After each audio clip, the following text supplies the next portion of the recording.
এই দুটার মূল উদ্দেশ্য হলো ইসলামী ভ্রাতৃত্ববোধ এবং নিজেদের উপর অন্যদেরকে প্রাধান্য দেওয়া। আল্লাহ রাব্বুল আলামিন সূরাতুল হুজুরাতের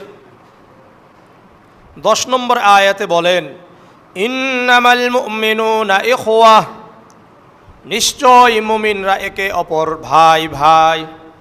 যত মুমিন আছে, মুসলিম আছে, মুসলমান আছে, একে অপরের ভাই। ফাসলিহু বাইনা আখওয়াইকুম, আল্লাহ বলেন তোমরা তোমাদের মাঝে ইসলাহ করে নাও, সংশোধন করে নাও। সুতরাং আমরা সবাই ভাই ভাই, আমরা সবাই কি বলেন?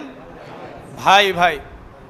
রিয়াদুস সালিহিনের 1578 নম্বর হাদিস, عن أبي هريرة رضي الله تعالى عنه قال قال رسول الله صلى الله عليه وسلم إياكم والظن فإن الظن أكذب الحديث।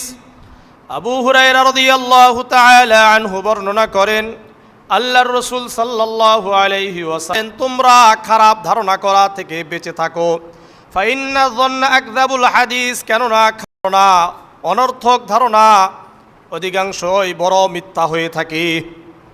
মিথ্যা আমরা অনেক সময় ধারণা করি, একজনের ব্যাপারে এমনি ধারণা করে বসে আছে কি নাই?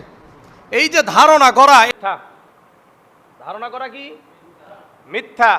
এরপরে রাসূল বলেন, ওয়ালা তাহাসসু ওয়ালা তাজাসসু ওয়ালা তানাফাসু ওয়ালা তাহাসাদু ওয়ালা তাবাগাদু ওয়ালা তাদাবারু ওয়া কুনু ইবাদাল্লাহি ইখওয়ানা। তোমরা একে অপরের পিছনে গোয়েন্দাগিরি, দূর খুঁজে বেড়ায়ো না। তোমরা অসৎ কাজে, খারাপ কাজে একে অপরের সাথে প্রতিযোগিতা করো না। ওয়ালা তাহাসাদু, তোমরা হিংসা বিদ্বেষ রেখো না। ওয়ালা তাদাবারু ওয়ালা তাবাগাদু, তোমরা শত্রুতা পোষণ করো না। তোমরা একে অপরের পিছনে শত্রুতা পোষণ করো না।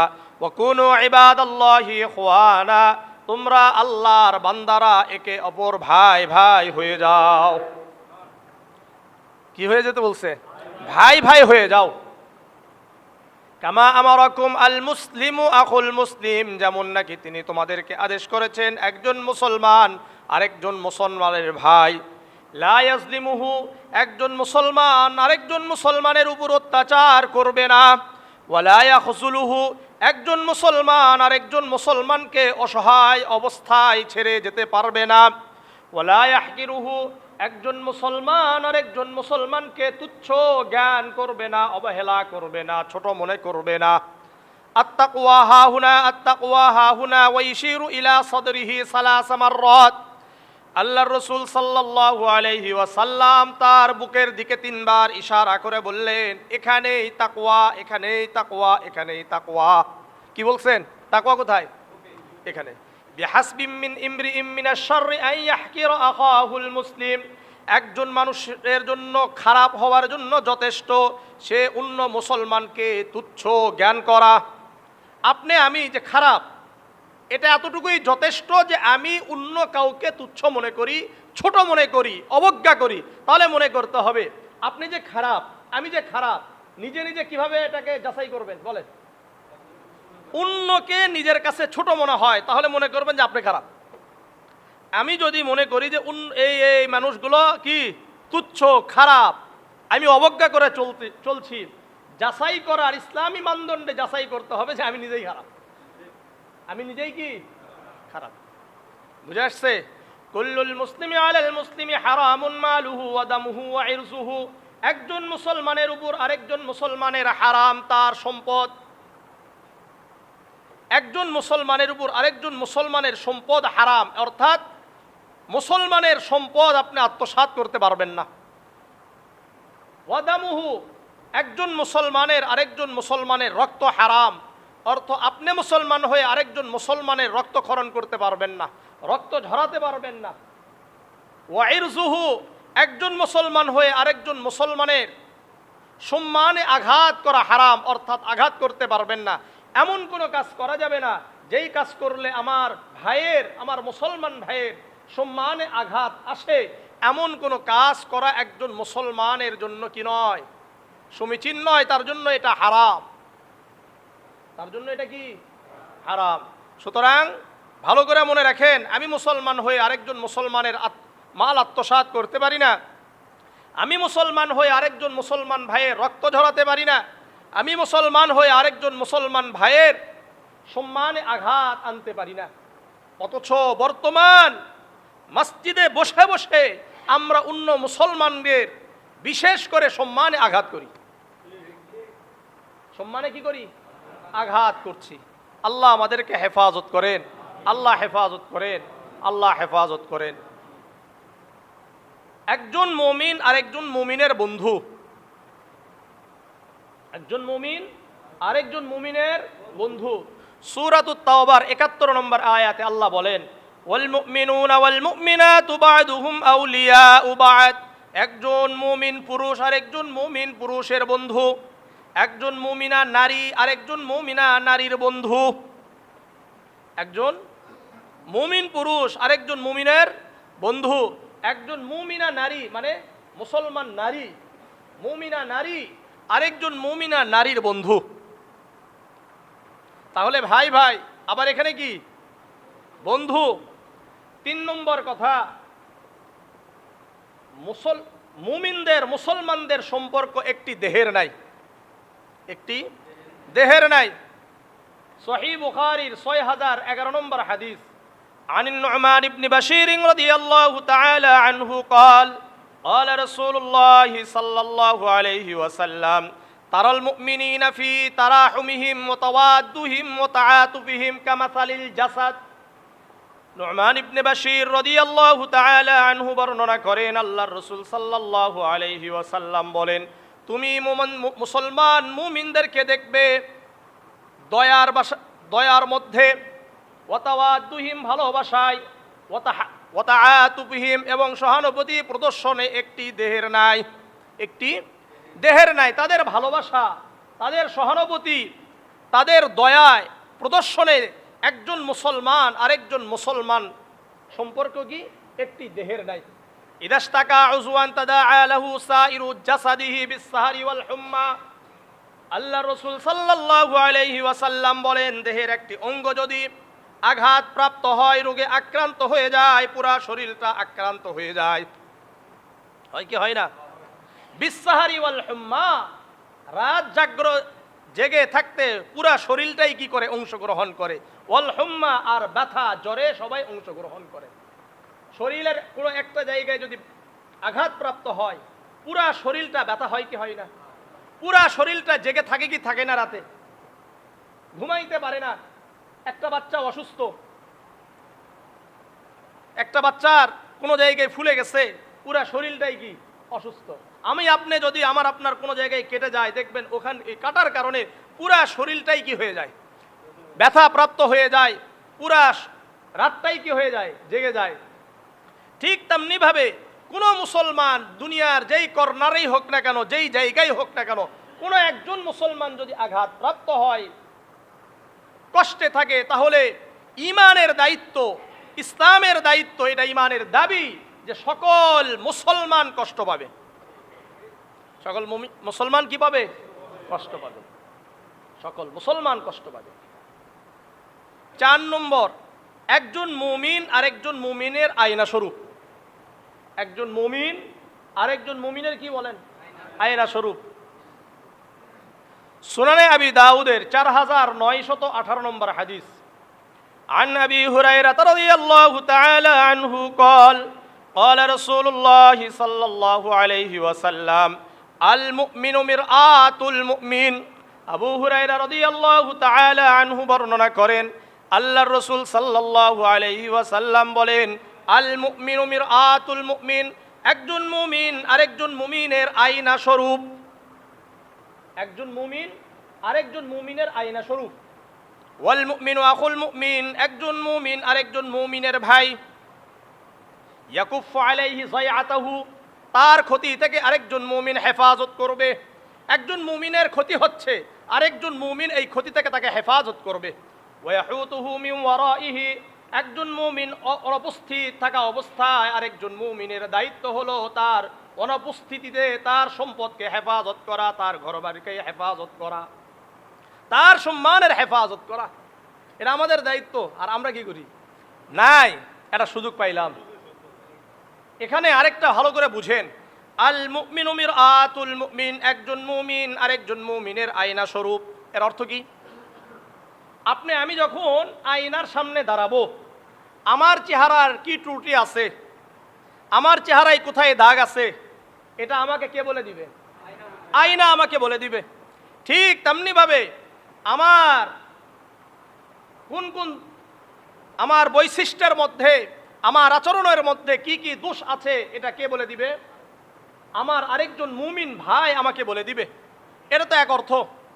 আরেকটি অর্থ হলো, আপনাদেরকে আমি বলতে চাই, এই যে আরেকজন মুমিন আমার দোষগুলো দেখে, এটা কি আমাকে বলবে না অন্য কাউকে বলবে? আমাকেই বলবে। কেন? যখন আপনি আয়নার সামনে দাঁড়াই, এই আয়নার আমার চেহারায় কোন জায়গায় দোষগুলো আছে, কোথায় স্পট আছে, কোথায় দাগ আছে, এটা কি অন্য কাউকে বলে দেয় না আমাকেই বলে? আমাকেই যেহেতু ওই আয়না বলে, সুতরাং আমরা যারা মুমিন, আরেকজন মুমিনের যেহেতু আয়না, সুতরাং আমাদেরও উচিত হবে আমরাও শুধুমাত্র যার দোষ তাকেই ধরিয়ে দিব। এই জন্য রসুল বলেছেন, আল মুমিনু মিরআতুল মুমিন, একজন মুমিন আরেকজন মুমিনের আয়না স্বরূপ।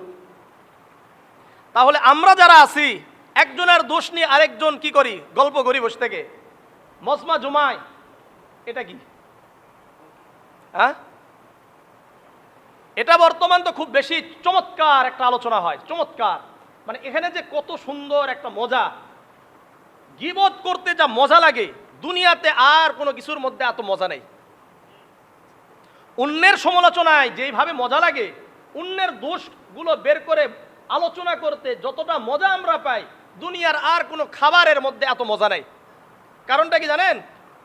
ওই যে আইয়ুহিব্বু আহাদুকুম আইয়াকুলা লাহমা আখিহি মাইতান ফাকারিহতুমু, আল্লাহ বলেন, এই শোনো, ওয়ালা ইয়াগতাব বাদুকুম বাদা, তোমরা একে অপরের গীবত করো না, পরনিন্দা চর্চা করো না।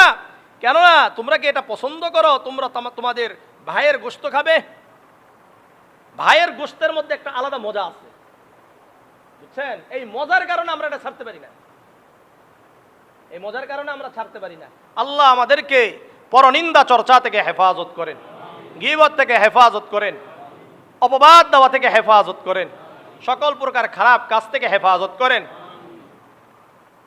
প্রকৃত আয়না হওয়ার তৌফিক দান করেন। 4 নম্বর গেল। আর আমরা যে একে অপরকে সহযোগিতা করব, আমরা একে অপরকে যে সহযোগিতা করব, এটা কোন পথে সহযোগিতা করব? তাকওয়ার পথে সহযোগিতা করা, কল্যাণের পথে সহযোগিতা করা। অন্যায়ের কাজে আবার একে অপরকে সহযোগিতা করা যাবে না। সূরাতুল মাইদার 2 নম্বর আয়াতে আল্লাহ বলেন, ওয়াতাআওয়ানু আলাল বিররি ওয়াত তাকওয়া ওয়ালা তাআওয়ানু আলাল ইসমি ওয়াল উদওয়ান। তোমরা ওয়াতাআওয়ানু আলাল বিররি, তোমরা কল্যাণের পথে একে অপরকে সাহায্য করো, ওয়াত তাকওয়া, তাকওয়ার পথে একে অপরকে সাহায্য করো, ওয়ালা তাআওয়ানু আলাল ইসমি ওয়াল উদওয়ান, তোমরা গুনাহের কাজে একে অপরকে সহযোগিতা করবা না, শত্রুতার কাজে একে অপরকে সহযোগিতা করবা না। তাহলে কল্যাণের পথে সহযোগিতা করতে হবে। এখন একজন আরেকজনের উপর জুলুম করতে, সেখানে সহযোগিতা করবেন, কিন্তু বর্তমান যেখানে জুলুম বেশি সেখানে সহযোগিতাও বেশি। যেখানে জুলুম বেশি সেখানে সহযোগিতাও বেশি। একজনকে নিয়ে গেল, নিয়ে গিয়ে মনে করলেন 10-12টা কি ধরে দিল, কেস দিয়া দিল। আর এর জন্য আবার অনেকগুলো কি আসে, সাক্ষীও আছে। যেই সাক্ষী কোনোদিন যার ব্যাপারে সাক্ষ্য দিচ্ছে তার সাথে কখনো দেখাই হয় নাই, চেনাও না, আছে কি না?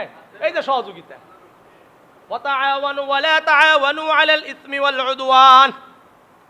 হ্যাঁ, যদি সঠিক কেউ যদি কোনো ভুল করে থাকে, এখানে আপনি সাক্ষ্য প্রদান করেন।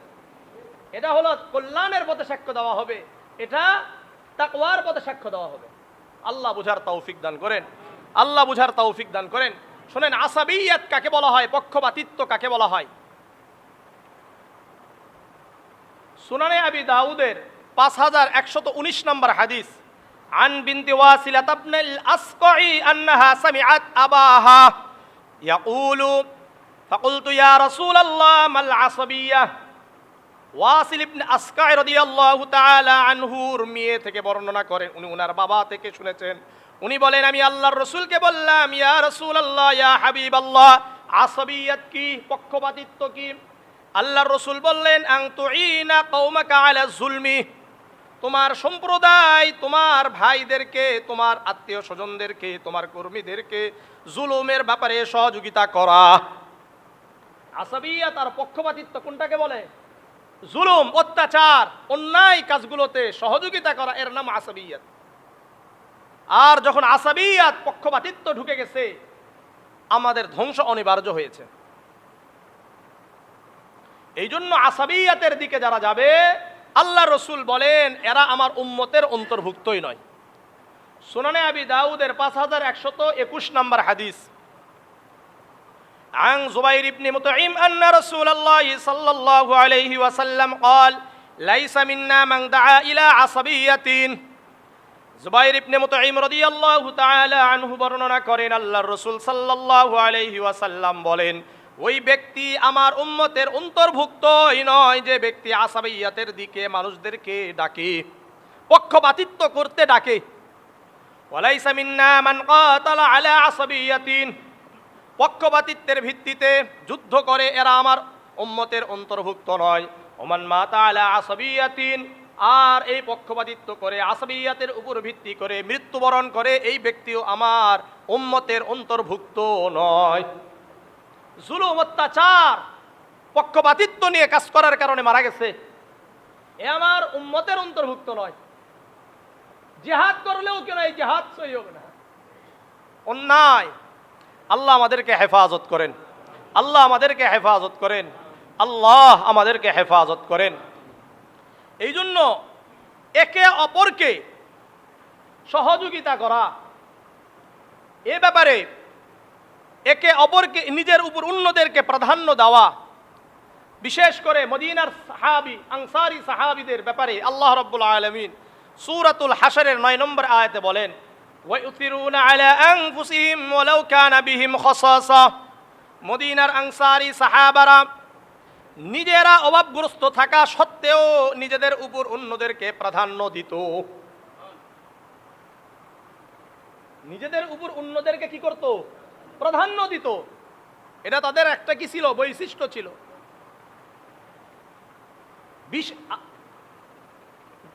জান্নাতের বিশেষ নিয়ামতের অধিকারীদের একটা বড় বৈশিষ্ট্য হলো অন্যদেরকে আল্লাহর জন্যই খাওয়ানো। সূরাতুদ দাহার, এই সূরার আরেক নাম হলো আল ইনসান, মানে মানুষ। এটার 8 এবং 9 নম্বর আয়াত আল্লাহ বলেন, ওয়ায়ুতঈমুনা আত-তুআমা আলা হুব্বিহি মিসকিনান ওয়া ইয়াতীমান ওয়া আসীরা। ওয়ায়ুতঈমুনা আত-তুআমা আলা হুব্বিহি, তাদের চাহিদা থাকা সত্ত্বেও, ওয়ায়ুতঈমুনা আত-তুআমা আলা হুব্বিহি, মিসকিন, মিসকিনদেরকে, অসহায়দেরকে খাবার খাওয়ায়, ওয়া ইয়াতীমান, আর ইয়াতীমদেরকে খাবার খাওয়ায়, ওয়া আসীরা, আর বন্দীদেরকে খাবার খাওয়ায়। ইন্নামা নুতঈমুকুম লিওয়াজহিল্লাহি লা নুরিদু মিনকুম জাযাআন ওয়ালা শুকুরা। আর বলে, আমরা তোমাদেরকে খাবার খাওয়াচ্ছি আল্লাহর জন্য। কার জন্য? ইন্নামা নুতঈমুকুম লিওয়াজহিল্লাহ, আল্লাহর জন্য খাবার খাওয়াই। লা নুরিদু মিনকুম জাযাআন ওয়ালা শুকুরা, আমরা তোমাদের কাছ থেকে কোনো বিনিময় চাই না, কৃতজ্ঞতা চাই না। এই আয়াত থেকে আমি আপনাদেরকে একটা মাসলা বলেছিলাম, মনে আছে সবার? কি মাসলা বলেন তো? আপনি ফকিরকে 2 টাকা 10 টাকা দিয়েছেন, 20 টাকা দিয়েছেন, খাবার দিয়েছেন, দেওয়ার পরে বলতে পারবেন না যে আপনি দোয়া করেন, কারণ এটা বিনিময় হয়ে যায়। আপনি তো খাবার দিয়েছেন কার জন্য? আল্লাহর জন্য। আমি যে খাবার দিয়েছি এটা আল্লাহ জানে না? আর দান করলেই তো আপনাকে আমাকে বিপদ মুক্ত করবেন কে? এটা তো আমরা হাদিস থেকেই জানি। সুতরাং আর দোয়া চাওয়ার দরকার নাই। মান আতআমা লিল্লাহ আতআমাহুল্লাহ, যে খাবার খাওয়ায় আল্লাহ তাকে খাবার খাওয়ায়। কতগুলো হাদিস শুনবেন, এর জন্য আবার দোয়া দরকার আছে? আছে নাকি? দোয়া দরকার নাই। মসজিদে আপনি দান করলেন, দান করার পরে বললেন যে হুজুর দোয়া করেন। আপনি যে মসজিদে দান করেছেন এটা আল্লাহ জানে না? আল্লাহ তো রসুল তো আগেই বলেছেন, মান বানা বাইতান বানাল্লাহু লাহু বাইতান ফিল জান্নাহ, মান বানা মসজিদান বানাল্লাহু লাহু বাইতান ফিল জান্নাহ। যে ব্যক্তি মসজিদ তৈরি করে দিল, আল্লাহ তার জন্য জান্নাতে বালাখানা তৈরি করে দিবেন। এখানে কি দোয়া শর্ত নাকি? দোয়া শর্ত আছে? দোয়া তো শর্ত নেই, আপনি দোয়া করছেন কেন? বুঝে আসছে? এখন বলবেন যে হুজুর তাহলে দোয়া করবেন কেন? সম্পর্ক রাখেন। আপনার কথা আমি মনে থাকবে কখন? যখন আপনার সাথে আমার বারংবার দেখা সাক্ষাৎ হবে। কি বলেন? 5 ওয়াক্ত নামাজে আসবেন, তখন না আপনার সাথে আমার সাক্ষাৎ। আপনি মসজিদেই আসেন না, আপনার সাথে সাক্ষাৎই নেই, আপনার নাম আমার মনে থাকবে কি? আর আপনার বাবা কবে মারা গেছে আমি জানবো নাকি? কথা বলে না। আপনার বাবা মারা গেছে কবে, নানা মারা গেছে কবে, মা মারা গেছে কবে, সন্তান মারা গেছে কবে, বা আপনার কেউ আছে কি নাই, এটা আমার জানাশোনা কখন হবে? যখন বারংবার দেখা সাক্ষাৎ হবে, তাই না?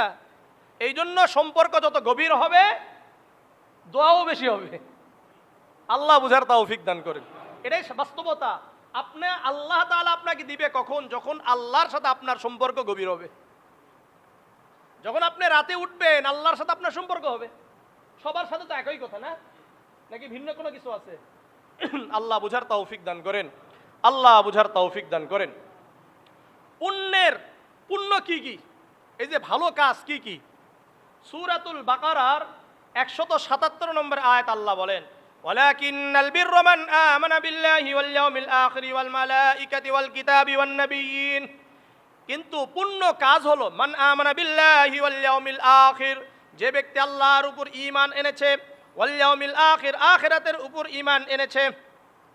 আল্লাহর উপর ঈমান আনা, মান আমানা বিল্লাহি ওয়াল ইয়াউমিল আখির ওয়াল মালাইকাতি, ফেরেশতাদের উপর ঈমান আনা, ওয়াল কিতাব, কিতাব সমূহের উপর ঈমান আনা, ওয়ান নাবিয়্যিন, নবীদের উপর ঈমান আনা, ওয়া আতাল মাল আলা হুব্বিহি যাবিল কুরবা ওয়াল ইয়াতামা ওয়াল মাসাকিন ওয়া ইবনাস সাবিল, আর নিজেদের চাহিদা থাকা সত্ত্বেও আত্মীয় স্বজনদেরকে দান করে।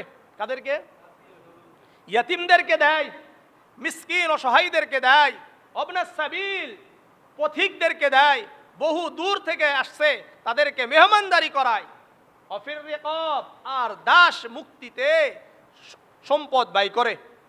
এখন তো দাস নাই, অনেকে ঋণগ্রস্ত রয়েছে। আসলে প্রকৃত ঋণগ্রস্ত, এক সময় ভালো ছিল, এখন অবস্থা ভালো নাই, এরকম ব্যক্তিরা ঋণগ্রস্ত হয়ে গেছে। এরকম ব্যক্তিদেরকেও সহযোগিতার মাধ্যমে তাদের ঋণ থেকে তাদেরকে পরিত্রাণ দেওয়া, এটা পুণ্যের কাজ। এটা কিসের কাজ? পুণ্যের কাজ। সুতরাং আমরা একে অপরকে সহযোগিতা করব ইনশাআল্লাহ। একে অপরকে নিজেদের থেকে নিজেদের উপর অন্যদেরকে প্রাধান্য দিব। আমি আপনাদেরকে কাছে কয়েকটা দৃষ্টান্ত পেশ করছি। 1 নম্বর, রাসূলুল্লাহ সাল্লাল্লাহু আলাইহি ওয়াসাল্লাম নিজের উপর অন্যদেরকে প্রাধান্য দিতেন, যদিও নিজের এটার প্রয়োজন ছিল। একটা ঘটনা সহিহ বুখারীর 2093 নম্বর হাদিস, এটা আন সাহাল সাদ রাদিয়াল্লাহু তাআলা আনহু قال جاءت امرأة ببردة। সাহাল রাদিয়াল্লাহু তাআলা আনহু বলেন, একজন নারী একটা চাদর নিয়ে আল্লাহর রাসূলের কাছে আসলেন। فقالت يا رسول الله إني نسجت هذه بيدي أكسوكها। এসে বলছেন, ইয়া রাসূলুল্লাহ, ইয়া হাবিবাল্লাহ, আপনাকে এই চাদর পরিধান করানোর জন্য নিজের হাতে এটা বুনিয়েছি, নিজের হাতেই এটা বুনিয়েছি। ফাখাদাহান নবী সাল্লাল্লাহু আলাইহি ওয়াসাল্লাম মুহতাজান ইলাইহা। আর এমন সময় এটা দিয়েছে, এটা আল্লাহর রাসূলের খুব প্রয়োজন ছিল, খুব বেশি প্রয়োজন ছিল। আল্লাহর রাসূল নিলেন, নেওয়ার পরে এটা পরিধান করেছেন। ওয়া ইন্নাহা ইজারুহু, অর্থাৎ লুঙ্গি হিসাবে পরিধান করেছেন। কি হিসাবে? লুঙ্গি হিসাবে পরিধান করে ফাখরাজা ইলাইনা, আল্লাহর রাসূল আমাদের কাছে বের হয়ে আসলেন। সাহাল রাদিয়াল্লাহু তাআলা আনহু বলছেন, দেখেন, ফাকালা রাজুলুম মিনাল কওম, উপস্থিত লোকদের মধ্য হতে একজন বললেন, ইয়া রাসূলুল্লাহ উকসুনিহা, ইয়া রাসূলুল্লাহ এটা আমাকে পরিধান করতে দেন। কি বলছে? উপস্থিতদের মধ্যে একজন বলল, ইয়া রাসূলুল্লাহ এটা আমাকে দেন। ফাকালা নাআম, আল্লাহ রাসূল বললেন যে ঠিক আছে। ফাজালাসান নবী সাল্লাল্লাহু আলাইহি ওয়াসাল্লাম ফিল মাজলিস, আল্লাহ রাসূল বসলেন। সুম্মা রাজাআ, অল্প কিছু সময় বসেই ফারাজাআ, আল্লাহর রাসূল ফিরে আসলেন। সুম্মা রাজাআ ফাতাওয়াহা, এসে ওটা খুলছেন। খুলে এটাকে ভাঁজ করছেন। সুম্মা আরসালা বিহা ইলাইহা, অতঃপর আল্লাহর রসুল ওই লুঙ্গিটা যেই ব্যক্তি চেয়েছিল তাকে দিয়ে দিয়েছে। বুঝেন ভালো করে, পরিধান করছে, এরপরে চাইছে, আল্লাহ রসুল দিয়ে দিয়েছেন, আর এটা বেশি প্রয়োজন ছিল। ফাকাল লাহুল কওম, তখন উপস্থিত লোকরা তাকে বলল, মা আহসানতা, তুমি এই কাজটা ভালো করো নাই। সাআলতাহা ইয়াহু, তুমি এটা কেন চাইলা? এটা রসুলের বেশি প্রয়োজন ছিল, তুমি কেন চাইলা? আর লাকাদ আলিমতা আন্নাহু লা ইয়ারুদ্দু সাইলান, তুমি তো ভালো করেই জানো মুহাম্মদ সাল্লাল্লাহু আলাইহি ওয়াসাল্লামের কাছে কেউ কোনো কিছু চেয়েছেন আর উনি এটা দেন নাই, এটা কখনো হয় নাই। ফাকালা ওয়াল্লাহি মা সাআলতুহা, তখন ওই ব্যক্তি বললেন, শোনো, আল্লাহর কসম করে বলছি, আমি শুধুমাত্র এই জন্য চেয়েছি, ইল্লা লিতাকুনা কাফানি ইয়াউমা আমুত, যখন আমি মৃত্যুবরণ করব যেন আল্লাহ রসুলের এই পরিধান করা লুঙ্গি আমার জন্য কাফনের ব্যবস্থা হয়ে যায়। ফাকালা সাহালুন কানাত কাফানাহু, সাহাল রাদিয়াল্লাহু তাআলা আনহু বললেন, আসলে ওই ব্যক্তি যখন মারা গিয়েছিল এটাই তার জন্য কাফনের ব্যবস্থা হয়েছিল। বুঝে আসছে বিষয়টা? বুঝেন কতটা নিজেদের উপর অন্যদেরকে প্রাধান্য দেওয়া, এটা রসুলের কথা। এরকম বহু সংখ্যক রসুলের কি আছে, ঘটনা আছে, আল্লাহ রসুলের কাছ থেকে চেয়েছেন, সঙ্গে সঙ্গে দিয়ে দিয়েছে।